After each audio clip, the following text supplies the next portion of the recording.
भारत में एक बार फिर जहरीले कफ सिरप का मामला सामने आया है। कुछ ही दिनों में कई मासूम बच्चों की मौत हो गई और पूरा देश दहशत और सवालों में घिर गया। ये घटना न सिर्फ दवा कंपनियों की लापरवाही को उजागर करती है, बल्कि सरकारी तंत्र और स्वास्थ्य सुरक्षा व्यवस्था पर भी गंभीर प्रश्न खड़े करती है। मामले की शुरुआत मध्य प्रदेश के छिंदवाड़ा और राजस्थान के सीकर व भरतपुर जिलों से हुई। रिपोर्ट्स के मुताबिक छिंदवाड़ा में 6 से 9 बच्चों की मौत की आशंका जताई गई, जबकि राजस्थान में कम से कम 3 बच्चों की मौत की पुष्टि हुई।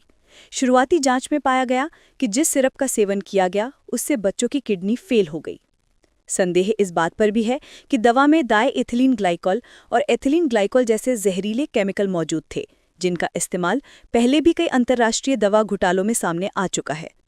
जिस सिरप का नाम आया वो है डेक्स्ट्रोमेथॉर्फिन हाइड्रोब्रोमाइड, जिसे कायसन फार्मा नामक कंपनी ने बनाया।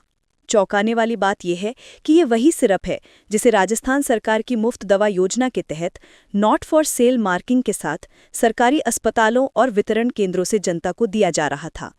यानी जनता की सुरक्षा की जिम्मेदारी लेने वाली व्यवस्था ही इस हादसे की सबसे बड़ी वजह बन गई। कायसन फार्मा कोई नई खिलाड़ी नहीं है। पिछले कई सालों से इस कंपनी की दवाएं क्वालिटी टेस्ट में फेल होती रही हैं। 2012 से अब तक इसके 42 सैंपल सब स्टैंडर्ड पाए गए। 2023 में भी इसकी एक दवा रिजेक्ट हुई थी, लेकिन इसके बावजूद सरकारी एजेंसियों ने इस कंपनी से खरीद जारी रखी। यहाँ तक कि जो सिर्फ बच्चों को दिया गया वो असल में वयस्कों के लिए तैयार किया गया था। सवाल ये है कि ये सब जानते हुए भी आखिर क्यों ये दवा जनता तक पहुंचाई गई। जैसे ही मामले ने तूल पकड़ा, राजस्थान सरकार ने बड़ा कदम उठाते हुए राज्य के ड्रग कंट्रोलर राजाराम शर्मा को निलंबित कर दिया। उन पर आरोप है कि उन्होंने न सिर्फ गुणवत्ता नियंत्रण में लापरवाही बरती, बल्कि दवा मानकों को लेकर भी हस्तक्षेप किया। इसके साथ ही कायसन फार्मा की सभी 19 दवाओं पर प्रतिबंध लगा दिया गया है और मामले की जांच के लिए विशेषज्ञ समिति गठित की गई है। लेकिन ये कहानी सिर्फ राजस्थान या मध्य प्रदेश तक सीमित नहीं रही।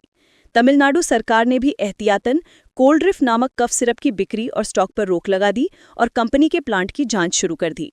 वहीं केंद्र सरकार ने सभी राज्यों को एडवाइजरी जारी करते हुए कहा कि 2 साल से कम उम्र के बच्चों को खांसी जुकाम की दवाएं न दी जाएं।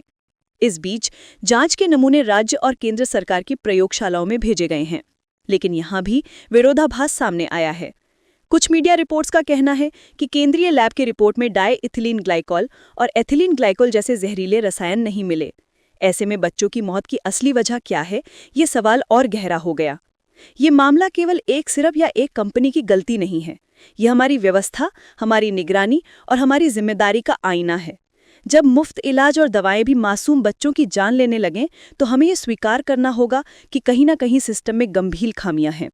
आज जरूरत सिर्फ जांच और कार्रवाई की नहीं, बल्कि इस पूरे ढांचे को पारदर्शी और जवाबदेह बनाने की है। वरना ऐसे हादसे बार बार होते रहेंगे और सबसे बड़ी कीमत हमेशा मासूमों की जान होगी।